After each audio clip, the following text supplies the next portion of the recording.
You're listening to PetLifeRadio.com.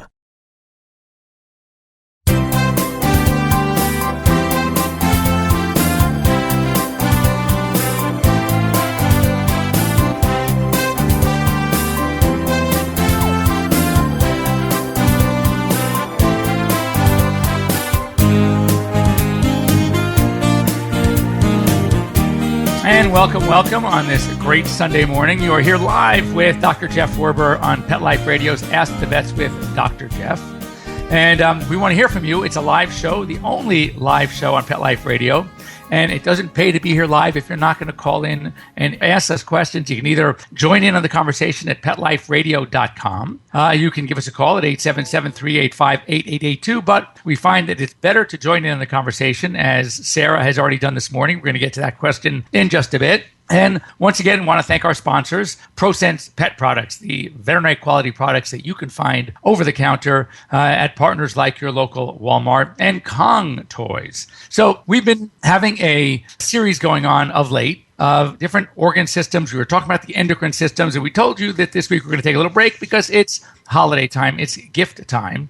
And, you know, when we think of gifts, we don't think of the kind of gift that we're going to talk about in just a second. And to help us do that, we have a very special guest, Dr. Danny McVitie, a graduate of the Veterinary School at University of Florida. And she and her partner, Mary Gardner, have come up with a service. And it's a whole different concept, and it's really emerging, and it's so new in veterinary medicine. And as you know, she and I have discussed over the years, something that I've been doing for years, and yet it wasn't an accepted or known practice, and it has become. And Dr. Danny and Mary started a service, and it's called Lap of Love. And the gift they give is a little bit different than the gifts that you and I might think about when we think about our pets. And what's so interesting, and why holiday time, is that it seems that they get very busy this time of year. And it's so interesting. I was talking recently, some of you know, I've talked about it. In the last 4 weeks, I've had 2 of my cats down. I had to say goodbye. And, very tough. One was 18 and a half. God bless him. 18 and a half years old. I'll take that all day long. The other one, unfortunately, my Zoolander, had a congenital defect called renal aplasia. And though he was only 11, his kidneys were like 19. And that was really, really tough. But when I was mentioning this to my associate, Dr. Gary Adams, he goes, oh, holiday time. And I go, what do you mean? It's a trend. And we're going to talk about that right now. So Lap of Love is a great service growing by leaps and bounds. They have offices pretty much now all over the country. And they have a specialty. And their specialty is in-home hospice and in-home euthanasia. And here to help us discuss this amazing gift is Dr. Danny herself. Danny, how you doing? Good, Dr. Jeff. How you doing? I'm doing okay. So tell me, how did you go from, because I find this, as you know, we've spoken about this, so fascinating. Where did you realize the need and how you can help people and pets in sort of a less traditional way than the way I help the pets? How did this brainstorm come out? Well, it is. It's just like you said, it's something that you and veterinarians have been doing for generations. And now we've just kind of started to accept it, as our dogs have gone and cats have gone from the barnyard into quite literally our beds, under our sheets, sometimes to the chagrin of spouses. But, our pets are becoming part of our lives and part of our families. And as such, the service and level of care that we give them is going to continue to evolve and change and grow. And I volunteered for human hospice when I was in college. And it's just the most amazing organization. The values that human hospice provides, the acceptance of death, and looking at death as the opposite of birth, not the opposite of life, as part of the life system, that death is not the failure of medicine, but it's a natural progression of biology. And getting into veterinary school and watching how sometimes, we shun away from this word euthanasia. Even as doctors, we feel like it's a failure on our part to have to euthanize. And just like you said, Jeff, that euthanasia is the greatest gift that we can give a pet when that time has come. It's quite literally the greatest gift. And then for veterinary hospice, we also look at the greatest gift that we can give the family is the ability to say goodbye in the most calm, loving, compassionate, in-home, end-of-life experience that quite literally medicine has to offer.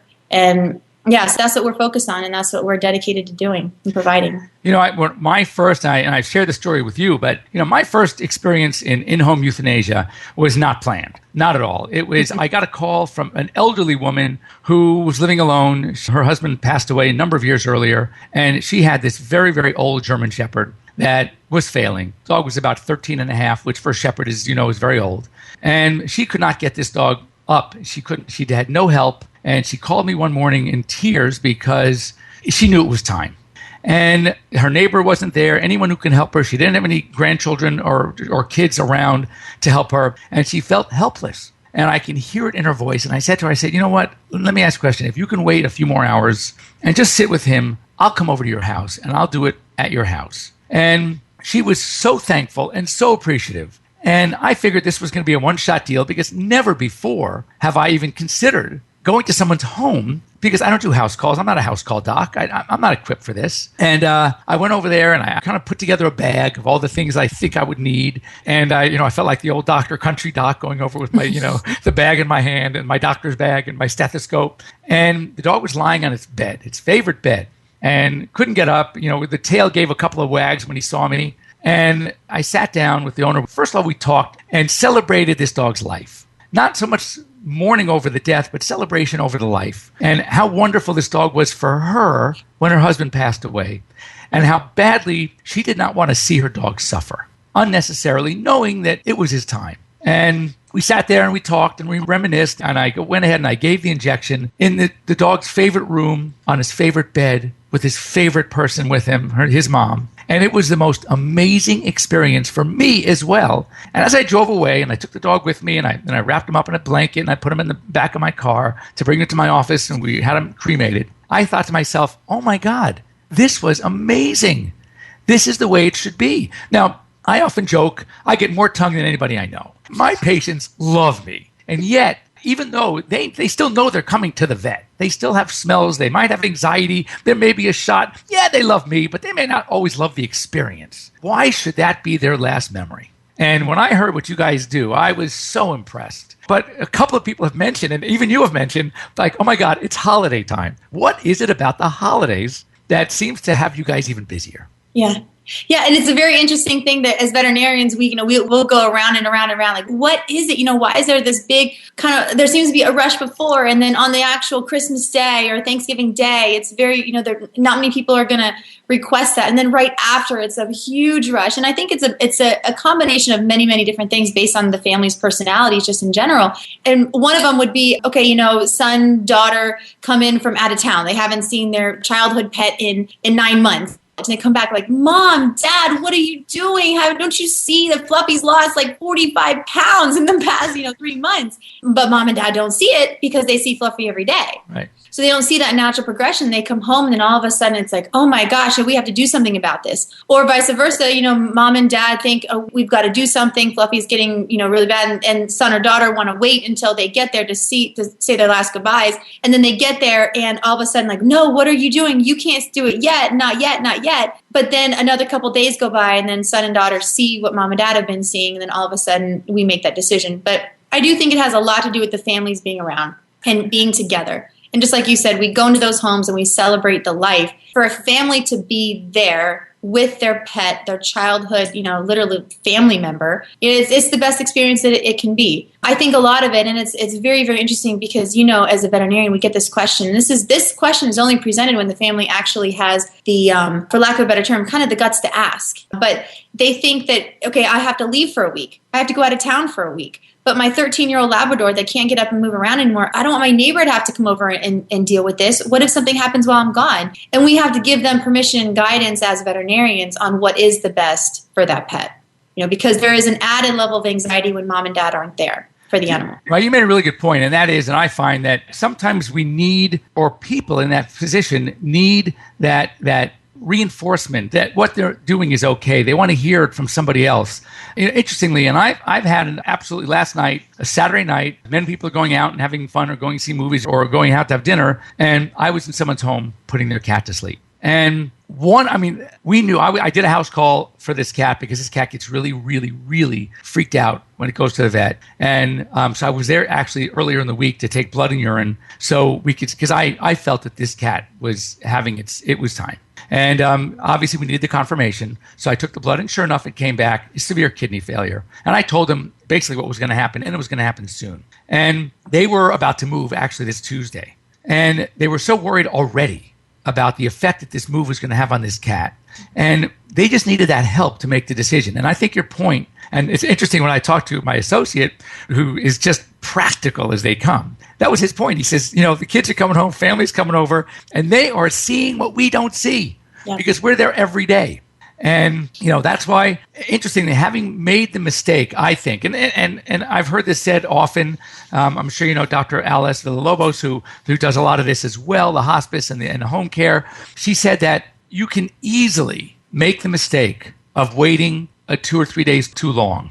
Yeah. But you can't make the mistake of doing it 2 to 3 days too early. Yep. Because what is 2 days? When you look at the life of that pet, when you look at the 13, 15, 18, 19 years, what is 3 days? And you've seen it too. You've worked with families so long. I have never, not one time in the thousands of families that I've helped, ever had someone say, I am so concerned. I feel so guilty that I did it too soon. Right. It's always the other way. Absolutely. Always, I feel so guilty that I wait because you put them through suffering that they didn't have. What's that famous quote? I'd rather help a friend a minute too early than a second too late. Right. So yeah, there's in needing that reinforcement and the gift of knowing that it's okay. It's okay. And we even say, if you want to wait until the very, very, very last moment, knowing that you absolutely have to eke out every single second with your pet, you must understand that you're risking an emergency situation. But if you want to guarantee the most peaceful, calm, loving, compassionate experience that medicine has to offer, that's what we do. Right. And that's what we can do. And we're going to break here for a second. We want to come back. I also want to talk about some of the hospice things that you do. And then we also have to get a question or two in from one of our listeners. If you have anything you want to ask, talk, question about the process, about euthanasia itself, what your fears or concerns are, go ahead and log into PetLifeRadio.com to Ask the Vets with Dr. Jeff tab. And right there, you're going to see a little box that says join the conversation, as Sarah already did. Go ahead and join us. Type in your question. Between the two of us, we will get that answered.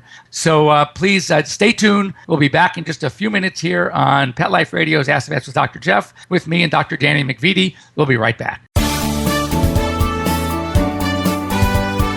We'll be right back, right after these messages. Stay tuned.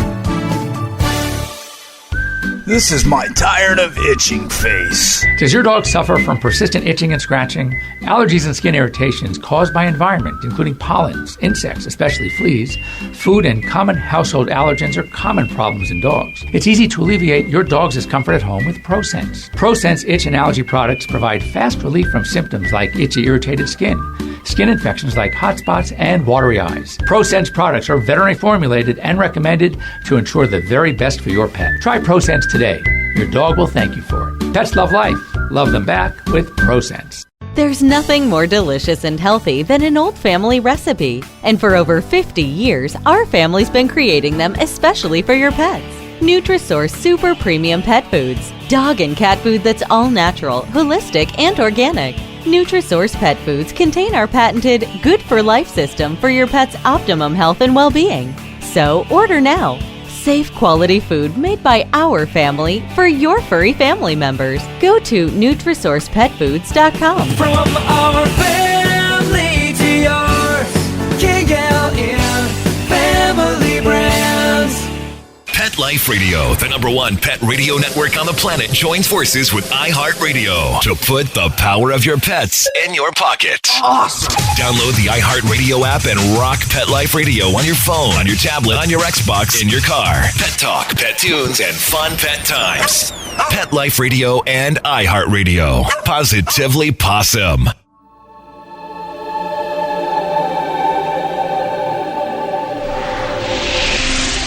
Hi, My name is Brent Atwater. I'm considered the world's authority on animal afterlife, animal life after death, and pet reincarnation. And that's sort of a good thing because there are a lot of people out there who secretly want to know about this, who are in their hearts believe this, and who have questions. And one of the things we try to do is answer questions. Come on down and join us. I'm looking forward to answering your questions on Alive Again. Every week only on PetLifeRadio.com.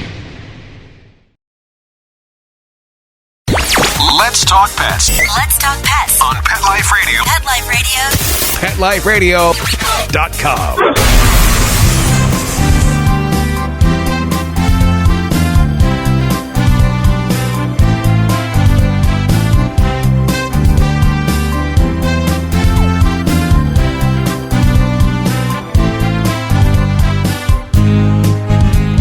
And welcome back. You are here live with me, Dr. Jeff Werber, and my special guest, Dr. Dan McVitie of Lap of Love, Veterinary Hospice, and In-Home Euthanasia. And, before the break, we were just talking about the process and about the fears that many people have about it, and veterinarians. It's like such an unspoken concept. Nobody likes to talk about it. And yet, I just have to read, I just got a holiday card from a client, a family, that I put their dog to sleep in their home, took care of their dog for many, many years. And, you read these and you realize just how special this time is for certainly for the family, of course for the pet. It is a gift. And let me just read this to you. It goes, "Dear Dr. Werber, again, thank you is not enough for your kindness, caring, and generosity. We really, really appreciate what you did for Macy. We love you. You know you are a vet forever." I mean, how cool is that? And what kind of thanks, who sends a thank you note when you give a great shot, when you do an amazing, they go home after the spay. We don't get thank you notes for that, but go to their home and put their pet to sleep with compassion and kindness. And it's a different experience. And these are the notes, I get them all the time. Mm-hmm. It is unbelievable. Your experience must be the same, isn't it? Oh, the same thing. And as veterinarians, we talk about it all the time, that you don't get the thank you cards for the 2:00 C-section that you did. You're so proud of yourself that you can't believe you saved every puppy in there. You did this most amazing, incredible orthopedic implant that you just learned at school or at some conference, or, this amazing thing that to us is incredible. You don't always get a thank you card for that. Even, of course, the families are thankful, but they expect you to do that. Right. That's expected. But when you give that family an emotional hug, when you're there with them with compassion and love and empathy, and when you share those special moments with them in a way that they don't expect, that's when you gain that rapport, and that's when you touch them in a way that they don't expect to be there. And also, so we talked about, and I totally agree.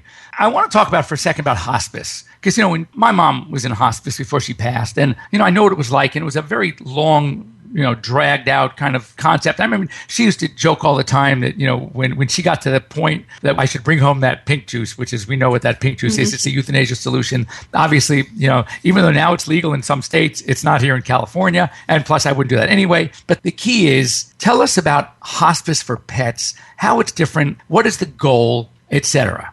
So a hospice in general, just as a medical term, is palliative care. And palliative means comfort-oriented, not curative. So the difference is, now, we are going to be managing symptoms. So let's say a cat with renal failure. We're not really doing things that are trying to reverse that renal failure, or let's take a better example, bone cancer, something like that. We're not trying to cure the bone cancer. We're managing the symptoms that affect the pet such that quality of life is improved. So that's what palliative care is. And in human medicine, obviously, just like you said, we don't have the availability of euthanasia in the same capacity that we do in veterinary medicine. And so that veterinary hospice is not inclusive of euthanasia, but it's something that it's a way of looking at the case via comfort-oriented measures until the family elects the euthanasia process, basically. So that is what veterinary hospice is. And what we do, and this kind of goes for really all aspects of life, but when we're looking at veterinary hospice and helping the family evaluate quality of life and how we can improve quality of life, just like human hospice does,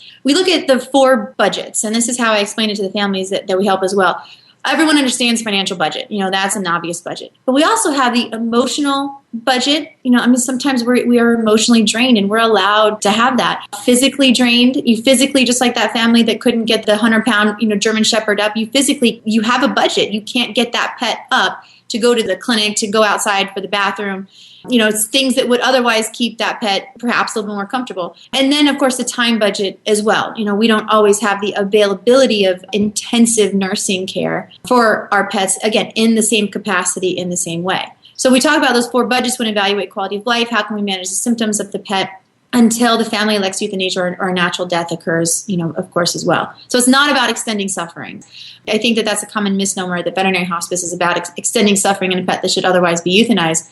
But it's not at all. It's not at all. It's about, and Jeff, if you let me share you a story real quick. I was doing emergency medicine. So when I first got out of veterinary school, within a couple months, I started Lap of Love, but I did emergency medicine. And the day that I knew that there was a place for veterinary hospice, it was about 8 p.m. and an old woman came in with her cat. And she had about a 19-year-old cat. The cat was dying of renal failure. I told her, I said, your cat is literally dying and the process of death has already started. And I talked to her, at great length about the quality of life and about what we could do and what we couldn't do. And she just did not want the cat euthanized. And then finally, towards the end of the conversation, she said that her 2 other cats had died that exact same day for the past 2 years in a row. Wow. I mean, you can imagine that. And that's why she didn't want that cat euthanized on that day. This was again at 8 p.m. So we discussed it, and she would rather the cat die of natural causes instead of euthanasia. And at this point, based on the cat, it really was time to alleviate the suffering. I mean, that's in our veterinary oath, is the relief and prevention of pain and suffering. So long story short, she was beside herself with the idea of euthanasia. So I set her up. We did pain medicine for the cat, a heating pad, some fluids. We made this cat as comfortable as could possibly be. And I told her at 12:01, I'll be coming in. We're going to euthanize. And she was good with that. And she sat there for 4 hours and loved on her pet and read magazines and talked to her and everything. And it was amazing. At 12:01, I walked in and we euthanized, and she gave a big hug. And when I gave her a hug, I said, "Do you want me to call you a cab? I know this is a really tough time." She looked at me and she said, "No, that time was exactly what I needed."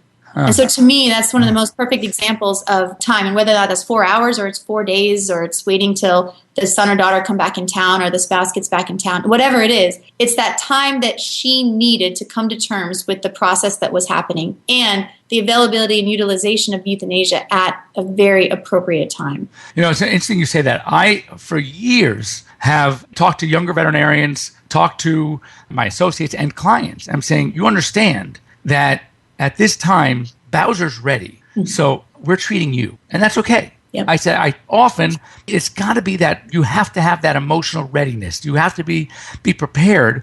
And what you don't want is anyone kick themselves in the butt a year later, 2 years later, and saying, only if I would have, only if I should have tried to, And so oftentimes I will let an owner know that if you said to me, you're ready, I'm ready. I don't think the pet is suffering, but this is what we need to do because I want to make sure you're ready. And then in essence, what I'm doing is hospice. I'm giving the fluids. I'm giving the pain medication. We're just, as you mentioned, it's palliative. It's just to soothe the pet, to minimize any kind of discomfort, to minimize or remove any kind of pain. And until we get to that point where the owner is ready, where they're comfortable with their decision, because, man, guilt is the worst thing. And by the way, guilt goes both ways. Absolutely. In the sense that I once before with you learn from it. When I had to make the decision recently with Zoolander, by the way, if you guys want to go to my Facebook page, to Dr. Jeff Werber, I wrote a tribute about Zoolander, about my cat, who was the most magnificent cat on the planet. But the reason why I knew when it was time and I did not wait was because my old cat before that, several years ago, was a cat named Sushi, this Oriental Shorthair. We had Sushi and Saki. We had 2 Oriental Shorthairs. And it was time for Sushi, but we kept, every time you're treating a cat, you're treating a dog, and they have a good day, our natural response is, oh my God, we're on to something. Let's keep going. Let's keep going. No. It was a good day. We all have good days. We all have bad days. It was time. And when we finally said goodbye, we all looked at each other, and my son especially, and he goes, "Dad, we waited too long." And oh my God, did that affect me? And he's right. He was 100% right. And you realize you get more philosophical. The more of these you do, the more you see, the more pets you have, you're going to lose the battle anyway. So why wait until you actually lost it? Why not say goodbye when it's time, when you notice and you know there's no way to win this one? Gather together as a fam, talk about it, and you do the right thing. And there's a trend, Jeff, that I started seeing probably about a year or so into the veterinary hospice practice, is that the families that are going through it for the first time, so this is the first time that they're going through the end-of-life decision-making process for one of their pets, they tend to wait too long. And that's not my opinion, that's their opinion of the experience after it's said and done. They tell me I waited too long, just like your son said. And it's interesting in that that's now one of the first questions that I ask the families when we go into any type of hospice or euthanasia service at all. It's one of the first questions that I ask is, have you ever been through this before? Because if they haven't, I will tell them that. I said, it has been a very common trend that if this is the first time, they tend to wait too long. And that's what families tell me afterwards. It's almost like you're waiting for that written note from your pet saying, okay, mom, okay, dad, I'm ready now. But you're not going to get that. You're just not going to get that written letter from your pet saying, okay, I'm ready. And instead we have the responsibility as pet parents, as owners, whatever we identify ourselves with, we have that responsibility to make that decision, not just based on stopping suffering that's occurring at the moment. I love when people call me and say, well, he's not suffering yet. My next statement is always, but do you want him to be? Right. Let's not only stop suffering that's occurring at the moment, but prevent it from occurring at all. Again, in our veterinary oath, it says the relief and prevention of pain and suffering. So we can say goodbye on a good day. And yes, you need to know how to handle that guilt as a pet parent. And as veterinarians, we go through that ourselves. We go through that guilt or process the guilt and handle the guilt of pushing a plunger and assisting in the death of a live being. We all us veterinarians have had to work through that, and we all have our ways. As pet parents, it's different because you feel like you've made the decision. And if you make it on a good day, and I when families say, but it's a good day, I don't know what I should do. I would say, but what a way to go, though. I think it's wonderful to have a wonderful day and to then say goodbye in the best way we can possibly, and make that be a compassionate experience and a loving experience instead of one that we're rushing to do and then regret that they had to go through suffering in the first place. Right. That's so interesting. And it's so, when I talk to a lot of people and they hear I'm a veterinarian, and I'm sure you've gone through the same thing. Oh, God, I always wanted, when I was a kid, I want to be a veterinarian, but I don't know if I can. How do you put them to sleep? Right. And, when you have these experiences and you really see, as I call it, the beauty of euthanasia, the gift of euthanasia, you realize how wonderful you are to that pet. And it really does. It's such justification for, it's always hard. And I tell the owner, it's going to be difficult for you whether we do it today or I do it next week. That's a gimme. But why should the pet have to wait that week when he or she's ready now? And euthanasia literally means good death. Right. That's what euthanasia means. It is euthanasia, which is good death. And that's what we're providing. That's what it is. And it is. It's the greatest gift that we can give that pet. And the relief of that guilt or the assistance with that decision is the greatest gift that we give the family. And it is. And everybody says it, Jeff. I mean, every veterinarian, this must be the hardest thing you have to do. And this is all that I do. Right. I choose to do this. This is my choice to do this. Right. And not only to do it, but to teach other veterinarians how to do it also. So yeah, whenever they say that, because of course every single family I help says it's, you must hate doing this. I always look at them straight in the eye and say, this is an honor to be here with you, because you will never forget any moment of this appointment. I don't forget any moment of the times that I've had to euthanize my own pets. I lose pets too. I'm a pet mom too. And I don't forget it as a single second. And for me to be part of that memory with those families is an honor, a flat out honor. It's not something I pretend that doesn't happen. It comes with a great deal of respect for what we do as doctors and what it means. Well, I totally agree, and I thank you so much for joining us. Our time is up. It goes so fast. If anyone has any questions for Dr. Danny or me or anything about this subject, please go ahead and send me an email to drjeff@petliferadio.com. You can also call us here at 877-385-8882. And real quick before we go, because I know our time is up, Sarah asked about acid reflux in a golden doodle. And do they get acid reflux? And the answer is absolutely. And it usually happens sometime when they have an empty stomach, sometimes middle of the night, early morning, late night. They'll spit up phlegm or bile. They'll lick their lips. They feel nauseous. And a couple of simple solutions. Number one, feed a late night snack. Before you go to bed, save about a third to a quarter of dinner till about 10 o'clock at night. Give it late so there's something in the stomach as they go to bed. You can also put them on a simple like a Pepsid and figure out the dose with your veterinarian. It's about 0.5 milligram per kilogram body weight. So, a big dog might take 20 milligram. Usually it's a 10 milligram over the counter Pepsid AC or, any fraction thereof. Give it about 30 minutes before a meal, and that should help, again, solve the gastric reflux problem. It's usually not a problem. These dogs are otherwise happy, healthy, eating well, have normal BMs, stool, everything else is perfect. So try that first before spending a lot of money at your doctor. If you have any questions, for sure, go ahead and send me a note. Anyway, thanks for joining. I want to thank once again our sponsors. I want to thank Prosense Pet Products. I want to thank Kong. Sarah's going to get a free Prosense and Kong toy for sending us a question about the Golden Doodle. I want to thank Dr. Danny McBeady for being here.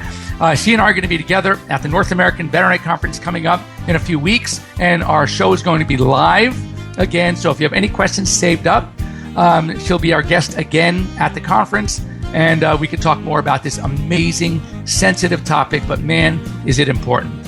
For all of you, have a wonderful new year, and we will see you back. I'll be here next Sunday.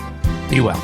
Let's Talk Pets, every week on demand, only on PetLifeRadio.com.